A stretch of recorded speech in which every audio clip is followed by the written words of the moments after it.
Sir, my baby sister is freezing. Little boy said. The CEO wrapped them in his coat and took home. The December wind cut through downtown Manhattan like broken glass. Marcos. Chun pulled his cashmere coat tighter as he stepped out of his corporate building, his Italian leather shoes crunching against fresh snow. At 42, he had everything measured and controlled: his investment firm, his penthouse, his perfectly ordered life. Then he heard the voice. Sir, please, my baby sister is freezing. Marcus turned. On the bench beside the building's entrance sat a boy of about 8, maybe 9. His jacket was too thin for the weather, his jeans worn at the knees. In his small arms, he cradled a bundle wrapped in what looked like a kitchen towel. The bundle was crying, soft, weak cries that made something twist in Marcus's chest. What are you doing out here? Marcus heard himself ask, his usual briskness softening. The boy looked up with eyes far too old for his face. Waiting for my mom. She said she'd be back by dark. But he glanced at the streetlights flickering on. Emma's been crying for hours. I think she's cold. How cold? Marcus crouched down, his expensive suit touching the snowy concrete. The baby couldn't have been more than 3 months old. Her lips had a faint blue tinge. How long have you been out here? Since this morning. Mom had to work a double shift. Said she'd pick us up after, but her phone keeps going to voicemail. The boy's voice cracked. I'm scared something happened to her. Marcus felt his carefully constructed walls begin to crack. What's your name? Tommy. Tommy Rodriguez. This is Emma. Without thinking, Marcus shrugged off his coat and wrapped it around both children. Tommy's eyes widened at the sudden warmth. Sir, your coat. I have others. Marcus pulled out his phone. His driver could be here in minutes, but something stopped him from making that call. Instead, he said, Tommy, I'm gonna help you, but first, we need to get Emma warm. Will you trust me? Tommy studied his face for a long moment. Marcus saw the calculation.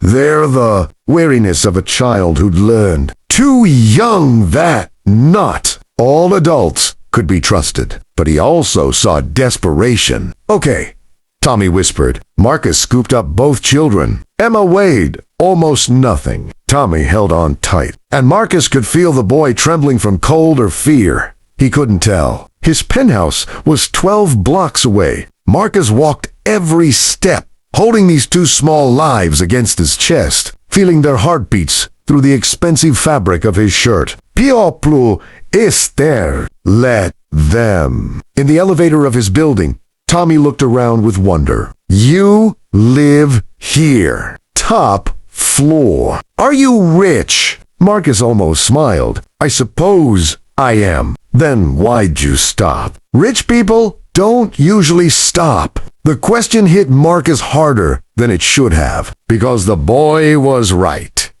How many times did he walk past people in need? Too busy. Too focused on the next deal, the next acquisition. Maybe I needed reminding, Marcus said quietly, that some things matter more than money. Inside the penthouse, Marcus turned up the heat and laid Emma on his leather sofa, carefully unwrapping the makeshift blanket. She was so small, so fragile. He called his doctor, an old friend who owed him favors. Victor, I need you here.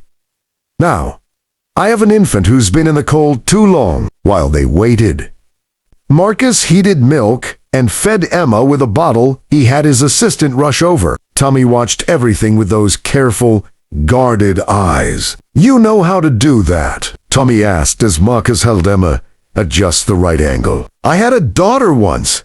The words came before Marcus could stop them. What happened to her? Marcus was quiet for a long moment. She got sick. Cancer. She was 6. I'm sorry. Such simple words from such a young boy, but they carried weight. Me, too, Marcus said. Every single day. Dr. Shaw arrived within the hour. He examined Emma carefully, his face gray but not panicked. She's hypothermic, but not critically. You've got to her in time. Another hour out there.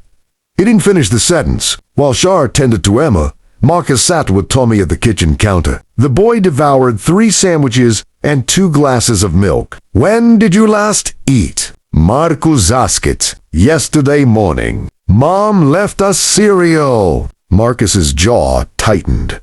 "Tommy, I need you to tell me the truth. Has your mother done this before?" Tommy's hands stilled. "She tries her best. She really does. But since Dad left, it's been hard. She works 3 jobs. Sometimes she's just so tired she can't." His voice dropped. "She loves us. I know she does." "I believe you," Marcus said gently. "But Emma needs more than love right now. She needs care. Consistent care." Tommy's eyes filled with tears. "Are you going to take her away?" "Take you away." Marcus reached over and squeezed the boy's shoulder. "I'm going to make sure you're both safe. That's all I'm promising right now." They found Tommy's mother at 6 the next morning. Maria Rodriguez had collapsed from exhaustion at her second job, a cleaning service downtown. She woke up in the hospital to find Marcus sitting beside her bed, Emma sleeping peacefully in a hospital bassinet nearby. "My babies," she gasped, trying to sit up. "They're safe," Marcus said. "Tommy's sleeping." In the waiting room, Maria's face crumpled. I tried so hard, but the rent went up again, and childcare costs more than I make. And I thought, just this one, if Tommy watched her for one day." "Mrs. Rodriguez." Marcus's voice was firm, but not unkind. "I'm not here to judge you. I'm here to help." Over the next hour, Marcus learned Maria's story, a husband who'd left them with nothing, jobs that paid minimum wage while demanding maximum hours, a system that seemed designed to keep people drowning rather than help them swim. "I have a proposition," Marcus said finally. "My company has a child care program we've been developing. You'd work there, in the office regular hours. Emma would be in our daycare center. Tommy would go to the school nearby, one of the best in the city. We'd start you with benefits immediately." Maria stared at him. "Why would you do this?" Marcus looked at Emma, sleeping so peacefully now. "Because I couldn't save my daughter, but maybe I can help yours. And because Tommy reminded me that being rich means nothing if you don't. Use it to make the world less cold." 6 months later, Marcus stood in his office, looking at the photo on his desk. It showed him Tommy and Emma at the park. Tommy was grinning, and Emma was laughing at something off camera. They weren't his family, not really. But Maria brought them by for dinner every Sunday, and Tommy called them sometimes just to talk about school. Emma had started reaching for him when he walked in the room. It wasn't the family he'd lost. Nothing could replace that. But it was something new, something that reminded him his heart still worked, still could love, still could hope. His assistant knocked. "Mr. Chun, the Rodriguez family is here. Marcus Smiley. Send them in." Tommy burst through the door first, already talking a mile a minute about his science project. Emma toddled behind, her arms up, wanting to be held. Marcus picked her up, and she tucked her head against his shoulder, right where his heart was. Some stories don't have endings. They have beginnings that keep unfolding, day by day, moment by moment. This was one of those stories, a story that began with a desperate plea on a winter night and became something neither Marcus nor the Rodriguez family could have imagined. It became Hopi. It became family. It became proof that the coldest nights can lead to the warmest hearts. If this story touched your heart, please like, share, and subscribe for more tales of kindness and human connection. Leave a comment below about a time when someone's compassion changed your life. Your stories matter. And together we can remind each other that goodness still exists in this world.